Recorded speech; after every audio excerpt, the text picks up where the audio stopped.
un deuxième intervenant, M. David Stern, de la Coalition verte, de Green Coalition, qui veut questionner Mme Danyluk sur l'Agence métropolitaine de transport, l'OMT. First of all, Council and Chairman, I'd like to give these letters from the AMT, one to the AGLO and one to Maris Danyluk.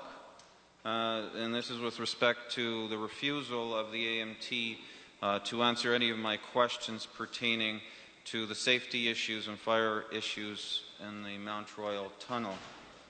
And I'm addressing my question to Mayor Vera Danyluk of TMR.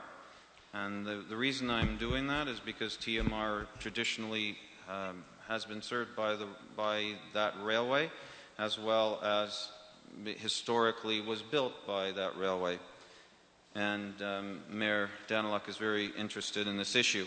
My issue is transparency, oversight, and clearance issues with regards to the new trains and cars that are being ordered by the AMT. And given that this is inherent in the budget, the Train de l'Est is mentioned in the budget, I feel obliged to ask this question.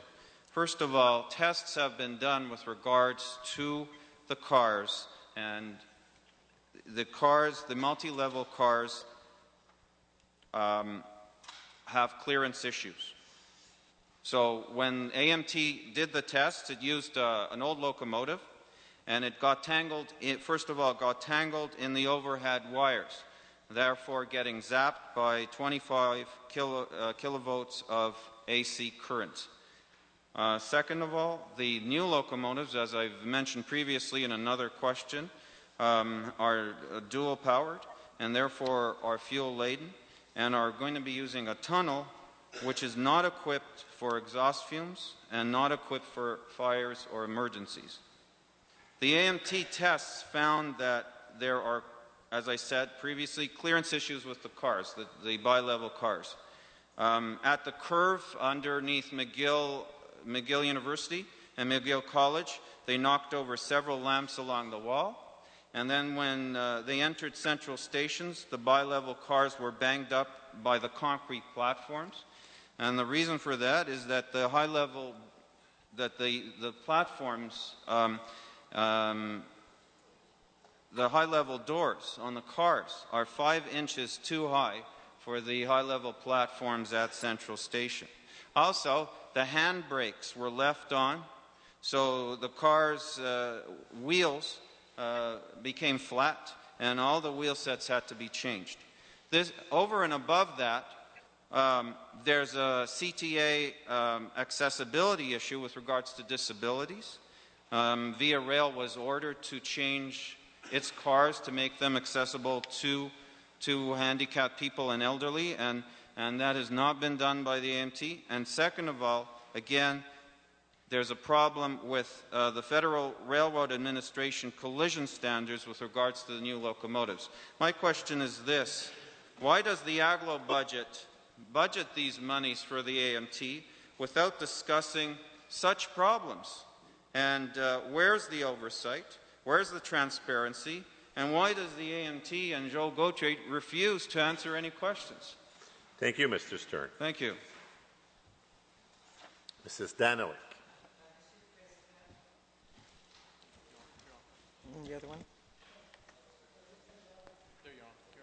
Monsieur le Président, la dernière fois que M. Stern avait posé une question semblable, je me souviens qu'on s'est engagé, vous et moi, de suivre ce dossier-là, surtout sur les aspects de sécurité publique, parce que c'était à l'époque où AMT changeait les combustibles utilisés par les trains, et M.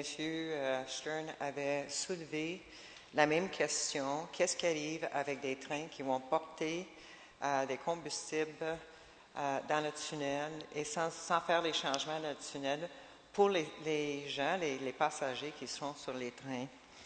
Mr. Stern, I must say I appreciate your comments and your questions, because I have, for a long time, have not been very, very happy with l'Agence métropolitaine de transport, and had written, in fact, a letter to the newspapers saying that they were one of the agencies named by the government that hurt the island of Montreal more than any other agency, because they sped up the whole urban sprawl issue, and because they improved all of the transportation off island, while we kept paying our share through la Communauté métropolitaine de Montréal. We keep paying through the CMM for the cost of transportation to go to AMT, and this really, and it's one of the issues that I have brought up time and time again. And I think that depuis qu'on s'est engagé, M. Dauphin, à l'époque, de faire le suivi et, si possible, au moins de se rencontrer avec les gens pour demander à AMT de nous donner plus d'informations. Une chose que je pense que juste avant les fêtes, si je me souviens bien, AMT nous a envoyé des invitations de convocation à tous les élus de l'île de Montréal pour assister à leur séance annuelle, leur assemblée annuelle, pour effectivement exposer, expliquer tout leur programme pour l'année qui venait et avec leur budget et tout ça. Et à quel endroit qu'ils ont fait cette réunion-là pour nous inviter, les gens de l'île de Montréal? Ils ont fait la réunion à Deux-Montagnes.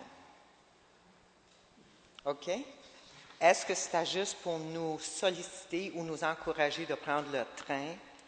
Mais je dois vous dire que moi, j'ai trouvé que c'était presque une insulte quand on sait que sur l'île de Montréal, le nombre des lieux que nous avons, au lieu de, au moins, ils auront pu faire une assemblée à Deux-Montagnes, mais je pense que ça leur a été justifié et valable de le faire ici sur l'île de Montréal aussi pour nos élus.